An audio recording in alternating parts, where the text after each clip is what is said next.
আমাদের যে গণভবন আছে এই গণভবন কখনোই আসলে এর যে নাম গণভবন গণর ভবন হয়ে উঠতে পারেনি।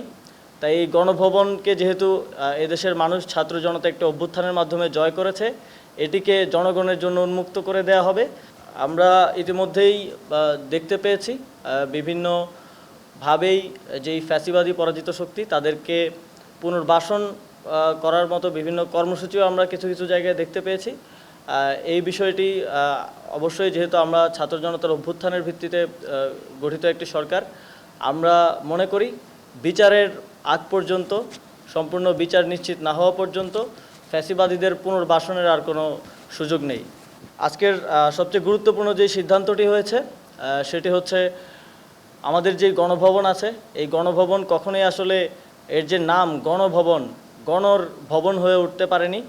তাই এই গণভবনকে যেহেতু এদেশের মানুষ ছাত্র জনতা একটা অভ্যুত্থানের মাধ্যমে জয় করেছে, এটিকে জনগণের জন্য উন্মুক্ত করে দেয়া হবে এবং এই জুলাই গণ অভ্যুত্থানের স্মৃতিকে, শহীদদের স্মৃতি এবং বিগত ফ্যাসিবাদী সরকারের আমলে যত অন্যায় অবিচার হয়েছে সব কিছুর স্মৃতি সংরক্ষণ করার জন্য গণভবনকে জুলাই গণ অভ্যুত্থান স্মৃতি জাদুঘর হিসেবে প্রতিষ্ঠা করা হবে এবং খুব দ্রুতই এটা নিয়ে কার্যক্রম শুরু হবে। গণভবন যেই অবস্থায় আছে, জনগণ যেভাবে এটিকে বিজয় করেছে ঠিক সেই অবস্থাতেই রাখা হবে। এর মধ্যে ভেতরে আমরা একটি জাদুঘর প্রতিষ্ঠা করব যাতে এই অভ্যুত্থানের স্মৃতি সংরক্ষিত থাকে। এ বিষয়ে আজকের উপদেষ্টা পরিষদের যেই বৈঠক সেখানে সিদ্ধান্ত গৃহীত হয়েছে। শহীদদের ব্যাপারে একটি ফাউন্ডেশন করার ঘোষণা ইতিমধ্যেই হয়েছে। সেই ফাউন্ডেশন আপনারা কিছুদিনের মধ্যেই সেই ফাউন্ডেশনের যেই স্ট্রাকচার সেটা পেয়ে যাবেন। যারা আহত তাদেরও তালিকা করা হচ্ছে, তাদের লং টার্ম চিকিৎসার পুরো দায়িত্ব সরকার নেবে, এ বিষয়ে ইতিমধ্যেই ঘোষণা হয়েছে। সেই তালিকার ভিত্তিতে তাদের যাতে দীর্ঘমেয়াদের চিকিৎসা সুচিকিৎসা নিশ্চিত করা যায় সেই দায়িত্ব সরকার ইতিমধ্যেই নিয়েছে। ক্যাবিনেট মিটিংয়েও গণ অভ্যুত্থানের 1 মাস উপলক্ষে ছাত্র জনতার অভ্যুত্থানে শহীদদের শ্রদ্ধা ভরে স্মরণ করা হয়েছে এবং যারা এখনও হাসপাতালে চিকিৎসারত অবস্থায় আছেন তাদের প্রতি সহমর্মিতা এবং তাদের সহযোগিতায় সরকার কিভাবে আরও ইফেক্টিভলি কাজ করতে পারে সে ব্যাপারে আলোচনা হয়েছে। পাকিস্তানের রাওয়ালপিন্ডিতে অনুষ্ঠিত পাকিস্তানের বিরুদ্ধে বাংলাদেশের যে টেস্ট সিরিজ, সেই সিরিজে আপনারা জানেন আমরা বাংলাদেশ 2-0 ব্যবধানে জয়লাভ করেছে। উপদেষ্টা পরিষদের পক্ষ থেকে সকল খেলোয়াড়, কোচ, কর্মকর্তা ও বিসিবিকে শুভেচ্ছা ও অভিনন্দন জানিয়ে অভিনন্দন প্রস্তাব গৃহীত হয়েছে।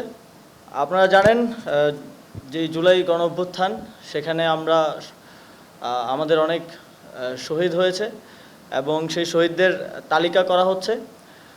অতি সত্বর মাননীয় প্রধান উপদেষ্টা এবং উপদেষ্টা মণ্ডলীর সদস্যবৃন্দ শহীদ পরিবারের সাথে একটি সাক্ষাৎ করবেন, একটা শহীদ পরিবারদেরকে নিয়ে একটি সম্মেলন করার ব্যাপারে সিদ্ধান্ত গৃহীত হয়েছে। বর্তমান বন্যা পরিস্থিতিতে আপনারা জানেন পানি নামতে শুরু করেছে। ত্রাণ কার্যক্রম সরকারের পক্ষ থেকে এবং আরও বিভিন্ন জায়গা থেকে ত্রাণ কার্যক্রম চলমান আছে। তবে আমরা পুনর্বাসন কার্যক্রমও শুরু করেছি এবং অনেকগুলো এনজিওর সাথে সরকারের মেলবন্ধনের মাধ্যমে এবং সরকারের পক্ষ থেকেও পুনর্বাসন প্রকল্প হাতে নেওয়া হয়েছে।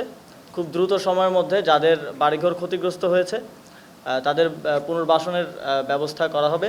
শ্রমিক অঙ্গনে একটা উত্তেজনাকর পরিস্থিতি কিছুদিন ধরেই আপনারা জানেন, আমরা দেখতে পাচ্ছি। সে বিষয়ে সকল স্টেক হোল্ডারদের সাথে দফায় দফায় আলোচনা হয়েছে এবং সে বিষয়ে ক্যাবিনেটে আজকে আলোচনা হয়েছে এবং আপনারা জানেন আজকে পরিস্থিতি মোটামুটি নিয়ন্ত্রণে আছে এবং শ্রমিকদের যে কোনো সমস্যা সমাধানের জন্য একটা রিভিউ কমিটি শ্রম মন্ত্রণালয়ের অধীনে করার বিষয়ে সিদ্ধান্ত হয়েছে।